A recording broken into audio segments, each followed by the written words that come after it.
Hello, my name is Olurotimi Osha, and I like to talk about U.S. presidents. And I've done a number of videos just discussing our presidents. And while I do that, I sort of give a narrative of our history. Now, today I just wanted to talk about the issue of slavery because we've gotten into the construction era, and I didn't go into slavery and how it was a divisive and issue, and it led to the Civil War. Um, I've seen comments where people have stated that slavery was not a cause of the Civil War, and I was just thinking that couldn't be, further from the truth. That sort of revisionist history. In fact, slavery was the central issue, was the cause of the Civil War. Let's go back to the founding of our nation. Our Constitution of 1787 actually protected slavery. It had provisions protecting slavery, even though they say that slave wasn't specifically mentioned, but there are provisions which protected slavery. There was the 3/5 clause, which gave disproportionate representation to slave owning states in Congress and the Electoral College, and where the slaves were sort of for the purpose of representation. Slaves were viewed as 3/5 of a man, of a white man, for the purpose of representation.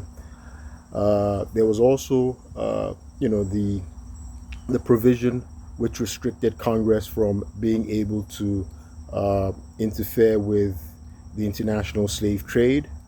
And of course, there was also the issue of the Fugitive Slave Act, which required free states in the North to actually return escaped slaves to their slave owners in the South. So slavery was protected in the U.S. Constitution. As the nation expanded, there were issues regarding the expansion of slavery into these new states. And so this was causing a lot of concern for the North, which was free. And, this was an issue that, the North was trying to prevent. They were trying to prevent, expansion of slave ownership into the northern states. And of course, eventually the Republican Party came about, which was a party which was very committed to abolition of slavery. And so we actually even see that our first 12 presidents, all of them were slave owners except two of them. That's the father-son relationship. The father-son presidents, that's John Adams and John Quincy Adams. They were the only two of our first 12 presidents who were not slave owners, right? So George Washington was a slave owner. Thomas Jefferson, of course, was a slave owner. James Madison, James Monroe, Andrew Jackson, and Martin Van Buren, James Polk, John Tyler, William Henry Harrison. They were all slave owners. So, and by the time of the Civil War, there were concerns that the Republican Party was going to, they what they wanted to do, was expressed that they wanted to limit the expansion of slavery into the new states, that they had acquired from the Mexican American War, and also the expansion westward. And the South was now, had now come up with this notion of populist sovereignty, that, okay, let the states decide themselves. So this was an issue. And in fact, James Buchanan had, in order to forestall, secession and the Civil War, he tried, and, with others as well, to come up with some kind of declaration that that the Republican Party, the federal government, would not interfere with slavery in the southern states.